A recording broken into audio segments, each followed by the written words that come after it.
இனி வீட்லயே பானிபூரி செய்யலாம் எல்லாரும். ஆச்சி பானிபூரி கிட்.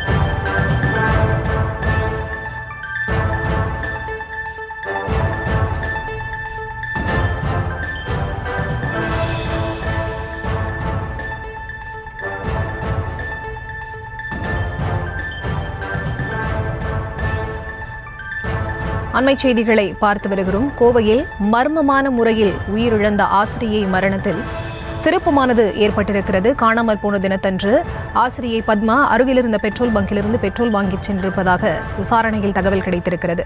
இது தொடர்பான முழுமையான விவரங்களோடு இணைகிறார் செய்தியாளர் அருண். அவரிடம் பேசலாம். வணக்கம் அருண், இது தொடர்பான விவரம். வணக்கம். அதாவது நேற்று முன்தினம் காலை 11 மணி அளவில் ஆசிரியை பத்மா தனது வீடு இருக்கக்கூடிய அரிசிபாளையம் பகுதியிலிருந்து தனது இருசக்கர வாகனம் மூலமாக புறப்பட்டு சென்றிருக்கிறார்.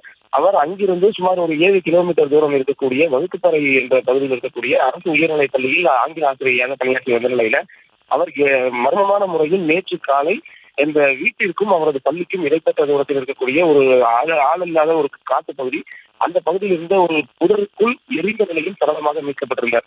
அவர் வீட்டில் இருந்து புறப்படும் பொழுது அவர் அணிந்திருந்த அணிகலன்கள், கையில கட்டியிருந்த வாட்ச் மற்றும் செல்போன் ஆகியவற்றை வீட்டிலேயே வைத்து சென்றிருந்தது தெரிய வந்தது. இதன் அடிப்படையில் அவர் தற்கொலை செய்திருக்கலாம் என்ற அடிப்படையில் போலீசார் விசாரணை துவங்கினார்கள். அதே வேளையில் அவர் எதற்காக 7 கிலோமீட்டர் தள்ளி வந்து தற்கொலை செய்து கொண்டார் என்ற அடிப்படையிலும் விசாரணையாக நடைபெற்று வந்தது. இந்த சூழல்ல அவர் வீட்டில் இருந்து புறப்பட்டது முதல் அந்த பள்ளி வரையிலான அந்த சிசிடிவி காட்சிகள் மற்றும் அங்கு வழியில் இருந்தவர்களை காவல்துறையினர் விசாரித்து வந்தனர். இந்த சூழல்ல தான் தற்போது அவர் வீட்டில் புறப்பட்ட 11 மணியிலிருந்து சுமார் 11:30 மணி அளவில் அரிசிபாளையத்தை அடுத்து இருக்கக்கூடிய நாச்சிபாளையம் என்ற பகுதியில் இருக்கக்கூடிய ஒரு பெட்ரோல் பங்கில் 500 ரூபாய் கொடுத்து ஒரு வாட்டர் பாட்டில 100 ரூபாய்க்கு மட்டும் பெட்ரோல் வாங்கியது தெரிய வந்திருக்கிறது. 100 ரூபாய்க்கு பெட்ரோல் வாங்கிய அவர் மீதமுள்ள 400 ரூபாய் சில்லறையும் வாங்கி கொண்டு அங்கிருந்து புறப்பட்டிருக்கிறார். இதன் மூலமாக அவர் தற்கொலை செய்து கொண்டிருக்கலாம் என்ற அடிப்படையில் காவல்துறையினர் தங்களது விசாரணையை துவங்கியிருக்கிறார்கள். இதற்கு காரணம் நேற்றைய தினமே அவரது சடலம் கண்டெடுக்கப்பட்ட இடத்திற்கு அருகில் ஒரு காலி வாட்டர் பாட்டில் என்பது கண்டெடுக்கப்பட்டது. அந்த காலி வாட்டர் பாட்டிலில் குறிப்பாக தண்ணீர் கொஞ்சமாவது இருந்திருக்கும். ஆனால் அந்த வாட்டர் பாட்டில் முழுவதுமாக காலியாக இருந்ததன் அடிப்படையில் நேற்றைய தினமே காவல்துறையினர் இதில் பெட்ரோல் வாங்கி வந்திருக்கலாம் என்ற சந்தேகத்தின் அடிப்படையில் தான் விசாரணை துவங்கியிருந்தார்கள்.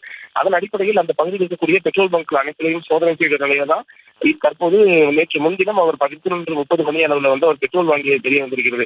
எனவே இது கொலையா தற்கொலையா என்ற அடிப்படையில் காவல்துறையினர் விசாரித்திருந்த நேரத்தில் இது தற்கொலையாக இருக்கலாம் என்ற அடிப்படையில் தற்போது காவல்துறையினர் 80% அளவிற்கு உறுதி செய்திருக்கிறார்கள். இருப்பினும் அவரது பிரேத பரிசோதனையானது கோவை அரசு மருத்துவக் கல்லூரி மருத்துவமனையில் தற்போது நடைபெற்று வருகிறது.